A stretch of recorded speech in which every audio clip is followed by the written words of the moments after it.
Queridos alunos, satisfação poder interagir com vocês aí mais uma vez, né? Depois de tanto tempo. Quero dizer que realmente é um grande prazer. Embora não é o modelo desejado, né? Nós gostaríamos de estarmos juntos, mas o contexto atual não nos permite. Mas contamos muito com seu apoio, sua dedicação, seu esforço, né? Para que possamos alcançar objetivos promissores, maravilhosos nesse nosso modelo de ensino. Acesse a plataforma, busque as atividades, busque construir o seu conhecimento, separe tempo necessário, né, como se você estivesse presencialmente na escola, mas né, procure gastar esse tempo em casa, estudando, certo? Correspondendo a tudo aquilo que os professores colocarão à disposição de vocês. Bom, eu vou introduzir aqui o primeiro tema, que é para o 6º ano, tema cujo assunto cujo nome é Introdução à História. Então, é um tema já trabalhado ano passado, mas agora nós vamos reforçá-lo e a partir dele estudar os demais temas a seguir, ok? Bom, para isso eu tenho aqui preparado um slide para nos nortear no nosso entendimento e aí, a partir também desse slide, dessa aula, você terá como responder as nossas atividades e futuras avaliações. Bom, o tema, como disse, Introdução à História, certo? É um tema que abre o nosso entendimento aí para perceber a dimensão dessa disciplina, né, do estudo da história, a importância disso, qual a necessidade de estudarmos história, certo? Como ela é construída, como é construído o registro histórico. E, a princípio, é necessário uma pergunta, né? É essa pergunta que nos introduz no universo da história. O que é história? Nós podemos ter conceitos muito superficiais a respeito disso, porque alguém pode achar que história se resume a apenas uma matéria pela qual se consegue notas e um bom desempenho escolar. Mas, na verdade, história é uma necessidade social, certo? E vamos observar isso a partir do momento que a gente continua aqui a discorrer sobre esse tema. Mas, em linhas gerais, história é a ciência que estuda as ações dos seres humanos no tempo e no espaço. Observe que história é a ciência que estuda as ações dos seres humanos. Tudo aquilo que o ser humano empreendeu, produziu, construiu, as ações dos seres humanos ao longo da sua jornada existencial, com isso que a história se ocupa, em registrar essas ações dos seres humanos, certo? Então, história é essa disciplina, essa ciência que estuda as ações dos seres humanos e registra essas ações. E aí ressalta que a história estuda as ações dos seres humanos no tempo e no espaço. Quer dizer, quando usa o termo tempo, remete aí ao momento quando aconteceu determinado fato, certo? E no espaço remete aí ao local onde aconteceu determinado fato. Então, a história ela se ocupa em registrar as ações dos seres humanos no tempo, quando aconteceu, e no espaço, onde aconteceu. Agora, por que estudar história, né? Às vezes algum aluno sempre, uma hora ou outra, né, questiona qual é a necessidade de estudarmos coisas do passado, né? Por que não nos determos nas coisas atuais, né?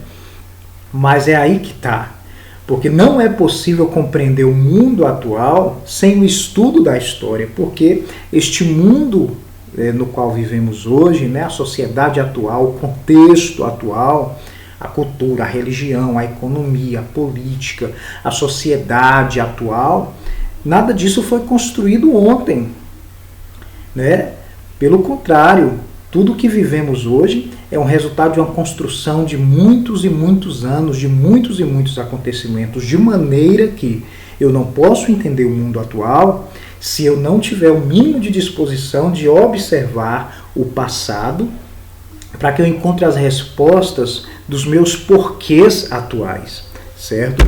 Então, como você observa aí no slide, os historiadores estudam o passado das pessoas, ou seja, a história dos povos e nações, buscando entender melhor o presente. Então, como eu acabei de afirmar, alguém, seja quem for, não pode alegar que entende o presente, que entende o contexto atual, se não ter a disposição de observar o passado. Então, se você quer ser uma pessoa que entende o porquê do contexto político, social, econômico, é necessário que você tenha a disposição de estudar a história. Então, respondendo, por que estudar a história? Simplesmente porque não é possível compreender o presente sem analisar o passado. Qual é o profissional responsável pela construção da história? O historiador. Ele é o profissional especialista na historiografia, ou seja, na arte e na ciência de escrever a história. Então, o historiador, ele é o agente que registra os fatos históricos, certo? Ele é que constrói o registro histórico, essa é a sua ocupação.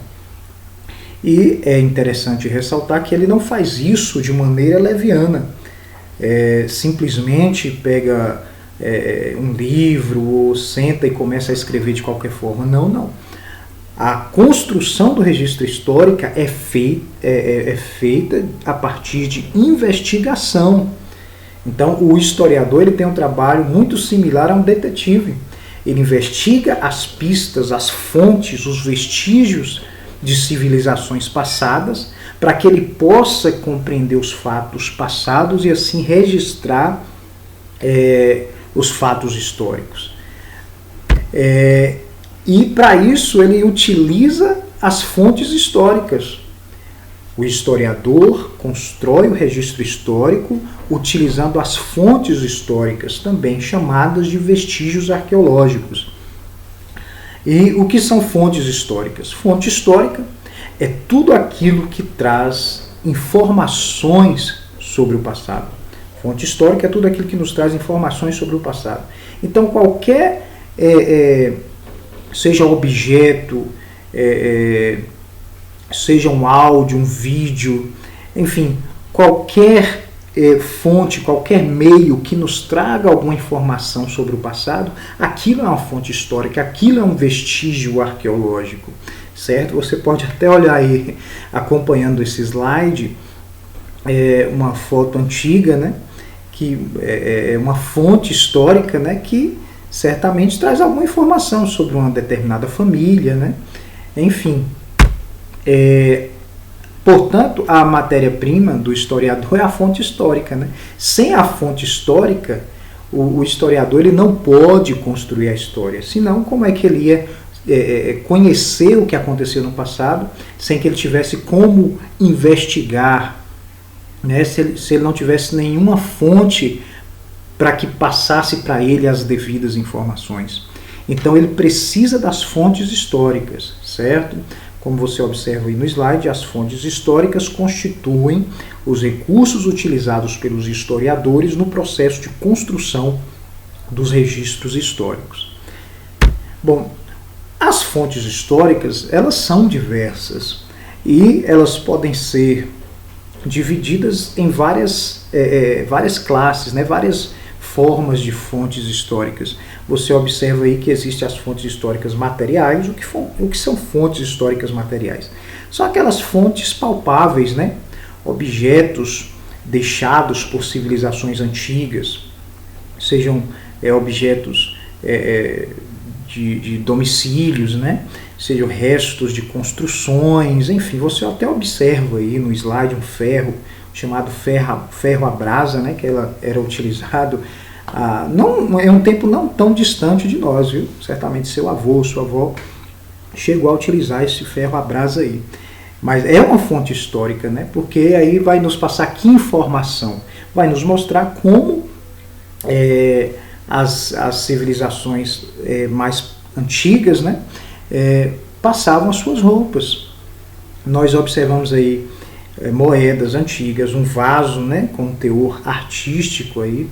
Então, são fontes materiais, certo? Mas tem também as fontes orais. O que são fontes históricas orais? Orais remete aí à oralidade, né? A fonte oral é aquela que nos traz informações sobre o passado a partir da fala. Quando uma pessoa mais velha senta com você, como você pode olhar aí nessa imagem, e começa a te contar coisas do passado, né? Seu pai, seus avós, né? Seus pais, seus avós te contam ali alguma coisa que aconteceu na época deles, isso é uma fonte histórica oral. Você está tendo conhecimento do passado a partir da fala de alguém mais velho, né, que viveu alguma coisa ou que pelo menos soube, ouviu alguma coisa da sua época. Então, fonte histórica oral é aquela que nos é passada, né, oralmente, a partir da fala, e passada muitas vezes de geração em geração.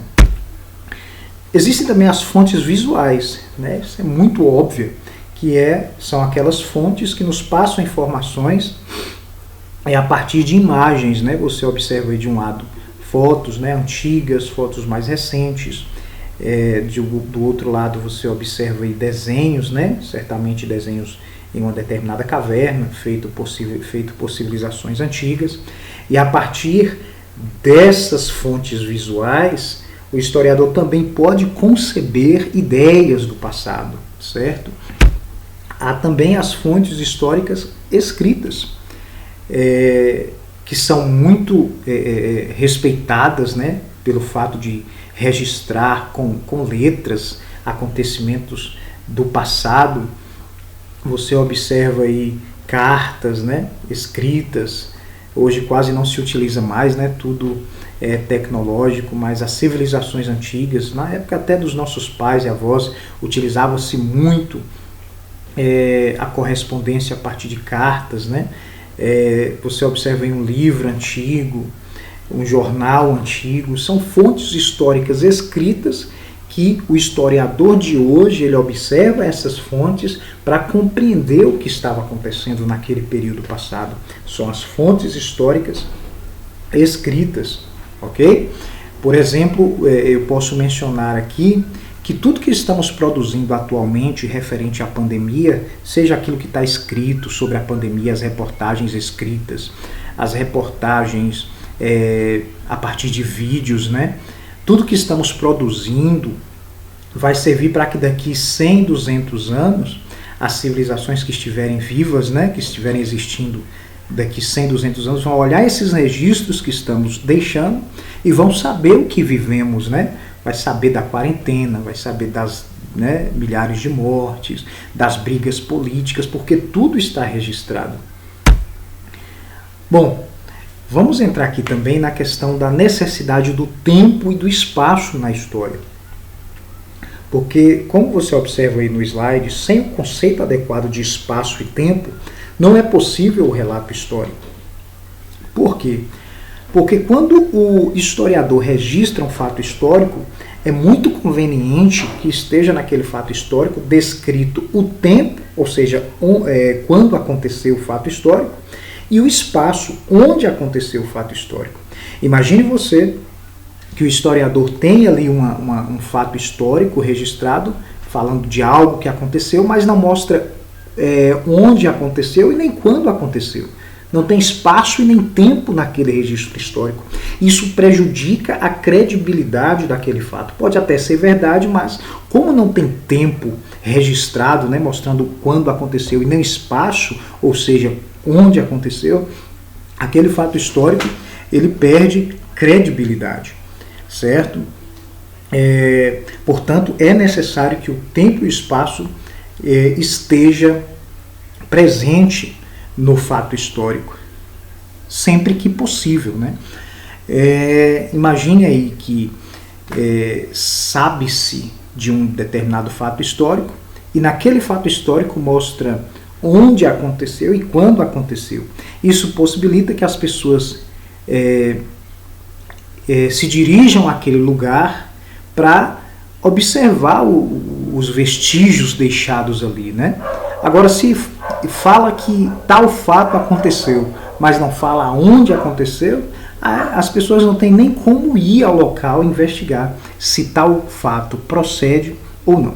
No fato histórico, portanto, tempo e espaço concedem mais credibilidade ao acontecimento.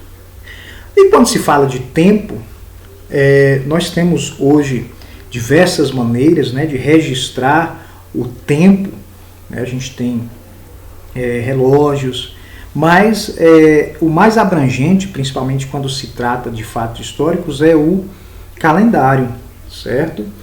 Para a contagem e organização do tempo, utiliza-se várias formas, das quais o calendário é o mais abrangente. O calendário é o mais abrangente, como eu disse, e existem diversos, né? Várias civilizações estabeleceram sua própria maneira de contar o tempo.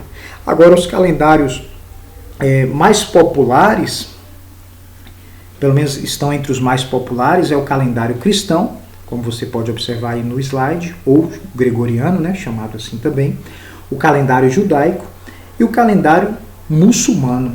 São os calendários mais populares. Nós aqui do Ocidente utilizamos o calendário cristão. Por isso que estamos no ano 2021 depois de Cristo. O uso dos calendários facilita a vida das pessoas, né? E muito especialmente naquilo que nós estamos conversando, na facilidade de registrar quando aconteceu determinado fato histórico. Bom, estabeleceu-se também maneiras, denominações, designações para identificar certo período de tempo. Você pode observar aí no slide, né, algumas medidas de contagem do tempo. Por exemplo, acredito que você já saiba aí de pelo menos a maioria dos que estão aí no slide, mas o que é o milênio? O milênio é um período de 1000 anos. Nós, por exemplo, estamos a 2 milênios do nascimento de Cristo. Ou seja, já fazem mais de 2000 anos que Cristo nasceu. Mês, obviamente, não preciso nem estar, né, discorrendo aqui, é um período de 29, 30 ou 31 dias. Século, que é muito utilizado esse termo aí nos registros históricos, é um período de 100 anos, ok? Século é o período de 100 anos. Década, período de 10 anos. E as demais aí informações você sabe muito bem. Mas dentre esses aí é muito comum você ouvir mais o termo século no registro histórico. Okay? Século é um período de 100 anos. Bom, eu disse para vocês que os calendários mais populares até então é o calendário cristão, o calendário judaico e o calendário muçulmano. Interessante que o calendário judaico ele já está no ano 5.780, aliás, 5.781. Aí na imagem que você vê está 5.766, porque é uma imagem mais antiga. Mas o calendário judaico, o ano que consta no calendário judaico é 5.781. No calendário cristão, você sabe, estamos no ano 2021. E no calendário muçulmano, embora aí no slide esteja bem reduzido, mas estamos no ano 1442. Né? Dos três é o mais reduzido em tempo. Agora, por que essa diversidade, né, de quantidade aí de anos registrado em cada um desses calendários? Por que o calendário judaico é o que está mais adiantado em anos? 5.781. Porque o calendário judaico ele inicia a contagem naquilo que os judeus, a partir do momento em que o mundo foi criado, né? Os judeus acreditam que a partir do momento em que o mundo foi criado, iniciou-se ali a contagem do tempo e, portanto, os judeus já estão no ano 5.781. Nós, cristãos, estamos no ano 2021, bem menor do que o calendário judaico, né? Porque nós iniciamos a partir do nascimento de Cristo, que ocorreu há cerca de 2021 anos atrás. Nós até consideramos o período antes de Cristo, mas nós sempre acrescentamos o AC, a sigla AC, para determinar que é um período antes do nascimento de Cristo. Mas no nosso calendário consta objetivamente o período contado a partir do nascimento de Cristo, 2021. E o calendário muçulmano está no ano 1442, aí está 1426, mas atualizado é 1442. Por quê? Porque eles iniciam a contagem do tempo, eles iniciaram a partir de um acontecimento importante para eles, que foi a fuga de Maomé de Meca para a cidade de Medina. E Maomé era o grande profeta dos muçulmanos, do islamismo. E aí, quando Maomé foge para a cidade de Medina, esse fato histórico é a marca do início da contagem do tempo para os muçulmanos. Interessante que quando os muçulmanos iniciam o calendário deles, nós cristãos já estávamos no ano 622. Por isso que nós estamos 622 anos à frente do calendário muçulmano, certo? Espero que você tenha compreendido esse nosso entendimento aqui a respeito dos calendários. Bom, referente à linha do tempo, que é algo muito importante também, muito mesmo, para que você possa identificar os fatos históricos dentro de períodos específicos. Bom, para fins de organização e estudo da história, deveria colocar aí, divide-se a história da seguinte forma: Idade Antiga, Idade Média, Idade Moderna e Idade Contemporânea. Quero ressaltar que existem diversas formas de divisão da história, certo? Mas estas, para nós, são até então as mais importantes para que a gente identifique os fatos que vamos estudar este ano e os anos posteriores, podendo compreender quando aconteceu. Então, há fatos que aconteceram na Idade Antiga, existem fatos que aconteceram na Idade Média, outros na Idade Moderna e outros na Idade Contemporânea. Agora, quando foi a Idade Antiga? A Idade Antiga, ela iniciou-se, como você pode observar aí no slide, deixa eu colocar aqui no ano 4000 antes de Cristo, certo? A Idade Antiga, e ela durou até o ano 476 depois de Cristo. Alguém pergunta, por que iniciou-se no ano 4000 a.C.? Toda vez que inicia um período, é porque alguma coisa aconteceu ali que dá início a um período histórico. Por exemplo, o que aconteceu no ano 4000 a.C.? Acredita-se que no ano 4000 a.C. Houve a invenção da escrita. Os historiadores acreditam que no ano 4000 a.C. surgiu a escrita. Então esse período aí é o período que inicia a chamada Idade Antiga. E a Idade Antiga acaba em 476 depois de Cristo, e a partir daqui inicia-se a Idade Média, que nós vamos estudar muito este ano e no próximo ano também, certo? Agora, por que a Idade Antiga acaba em 476 e inicia-se aqui no ano 476 a Idade Média? Porque no ano 476 houve o fim do poderoso Império Romano, certo? Então, quando cai o Império Romano, que nós vamos estudar, é um fato tão importante que ele marca o fim da Idade Antiga e o início da Idade Média, certo? Mas é claro que o Império Romano havia dividido em dois, Império Romano do Ocidente e Império Romano do Oriente, e o Império Romano, quando eu digo que caiu no ano 476, foi o Império Romano do Ocidente. E aí começa a Idade Média, que dura até o ano 1453. Quando acaba a Idade Média no ano 1453, inicia-se a Idade Moderna. Agora, o que aconteceu no ano 1453? Caiu o Império Romano do Oriente, quando foi tomada a poderosa cidade de Constantinopla pelos turcos, certo? Então, a queda do Império Romano do Oriente assinala o fim da Idade Média e o início da Idade Moderna. A Idade Moderna durou até o ano 1789. e a partir de 1789 começa a Idade Contemporânea.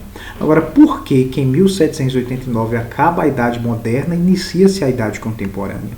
Porque no ano de 1789 teve início a famosa Revolução Francesa, ok? Então, com o início da Revolução Francesa, nós temos o fim da Idade Moderna e o início da Idade Contemporânea. E a Idade Contemporânea vai até quando? Bom, nós estamos ainda na Idade Contemporânea, certo? Ela começa ali com a Revolução Francesa em 1789 e permanece até os dias atuais. Quase encerrando aqui o nosso slide, eu quero só diferenciar o que é fato histórico e o que é fato social, né? Porque, embora a história tenha o cuidado de registrar grandes e pequenos fatos, né, acontecimentos, mas nem tudo é colocado como fato histórico. Por exemplo, perceba que os fatos históricos são acontecimentos de ampla repercussão para os quais se busca causa e consequência. Fatos históricos, então, são acontecimentos, né, de grande porte, mas não só porque são de grande porte, mas porque marcam ali alguma mudança na sociedade, certo? São acontecimentos que serão lembrados, né, depois de 100, 200, 300 anos, para a vida toda, porque marcam profundamente a sociedade, certo? Por exemplo, a Primeira Guerra Mundial, né, que aconteceu há mais de 100 anos, a Segunda Guerra Mundial, há mais de 70 anos, a gripe espanhola, que foi uma pandemia muito similar à que nós estamos vivendo hoje, né? Claro que mais letal, mas são fatos que não serão esquecidos porque marcaram profundamente a sociedade. Estes são fatos históricos. E o que são fatos sociais? São acontecimentos corriqueiros, né?